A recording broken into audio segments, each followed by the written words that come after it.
सितंबर 2025 में भारत के GST system में कुछ बहुत बड़े बदलाव हुए हैं और इसका असर सीधा हम सब पर पड़ने वाला है। तो आइए समझते हैं कि आखिर हुआ क्या है और इसका हमारे लिए मतलब क्या है। जरा कल्पना कीजिए, कैसा हो अगर आप सुबह उठें और पता चले कि लगभग हर चीज की कीमत बदल गई है। कुछ सस्ता हो गया तो कुछ महंगा। यही सवाल आज हमारे इस पूरे विश्लेषण के केंद्र में है। तो चलिए सबसे पहले बात करते हैं उस बड़ी खबर की जिसने सबको चौंका दिया। आखिर ये ऐलान था क्या और ये सब इतनी जल्दी में कैसे हो गया? तो हुआ ये कि 3 सितंबर 2025 को जीएसटी काउंसिल ने टैक्स सिस्टम में बड़े बदलावों को हरी झंडी दे दी। और ये कोई छोटा मोटा फेरबदल नहीं था, ये थी टैक्स दरों में एक बहुत बड़ी कटौती।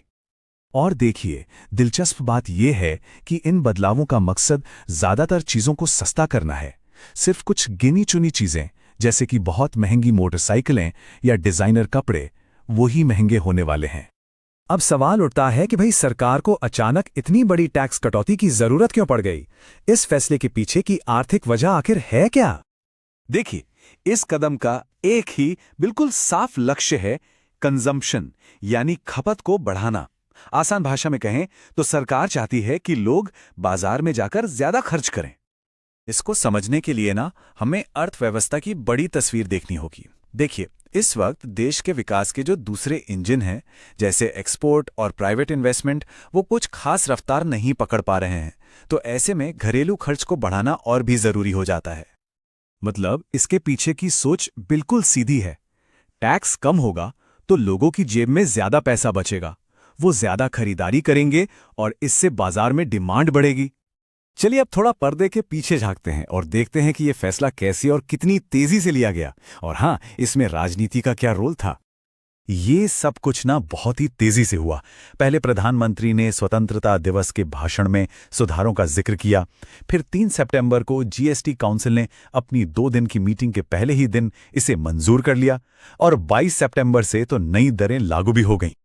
अब इसी तेजी ने एक बड़ा सवाल भी खड़ा कर दिया। प्रधानमंत्री ने जीएसटी काउंसिल की औपचारिक बैठक से पहले ही इसका ऐलान कर दिया था। तो सवाल ये उठता है कि क्या ये प्रक्रिया सही थी? देखिए, ऐलान के टाइमिंग पर भले ही सवाल उठ रहे हों, लेकिन जिस स्पीड से काउंसिल ने इसे मंजूरी दी, उससे एक बात तो साफ हो जाती है कि ज्यादातर राज्य इस बदलाव के लिए तैयार थे। अब आते हैं सबसे बड़े सवाल पर। इतनी बड़ी टैक्स कटौती का सरकारी खजाने पर आखिर कितना बोझ पड़ेगा? सरकार का खुद का अनुमान है कि इन कटौतियों से रेवेन्यू में सालाना करीब 48,000 करोड़ रुपए का नुकसान होगा। ये बहुत बड़ी रकम है।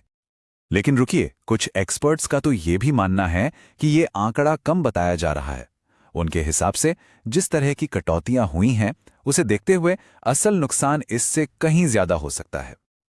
अब राज्यों को जो नुकसान होगा, उसकी भरपाई के लिए एक अलग कॉम्पनसेशन सेस लगाने का जो प्रस्ताव था, उसे तो खारिज कर दिया गया। इसका मतलब यह है कि अब राज्यों को अपने रेवेन्यू के लिए दूसरे सोर्स ढूंढने होंगे या फिर 16वें वित्त आयोग से मदद की उम्मीद करनी होगी। लेकिन इन सब आंकड़ों से हटकर असली सवाल तो यह है, क्या इसका फायदा हम जैसे आम खरीदारों तक पहुंचेगा भी या नहीं? देखिए, ये जो नया जीएसटी 2.0 है, ये बेशक एक बड़ा सुधार है, लेकिन सिस्टम अभी भी पूरी तरह से परफेक्ट नहीं हुआ है और इसमें कुछ कंफ्यूजन अभी भी बाकी है। तो ये पक्का करने के लिए कि कीमतों में कमी का फायदा सीधा ग्राहकों को मिले, 2 जरूरी कदम सुझाए गए हैं। पहला तो ये कि कुछ समय के लिए राष्ट्रीय मुनाफाखोरी रोधी प्राधिकरण यानी एंटी प्रॉफिटेरिंग अथॉरिटी को वापस लाया जाए, और दूसरा ये कि कंपनियों पर नजर रखी जाए ताकि वो घटी हुई दरों का फायदा आगे ग्राहकों तक जरूर पहुंचाएं। तो कुल मिलाकर सबसे बड़ा सवाल यही है, सरकार ने तो अपनी तरफ से टैक्स में कटौती कर दी है, लेकिन क्या इसका असली फायदा आम आदमी की जेब तक पहुंच पाएगा? इसका जवाब तो खैर आने वाला वक्त ही बताएगा।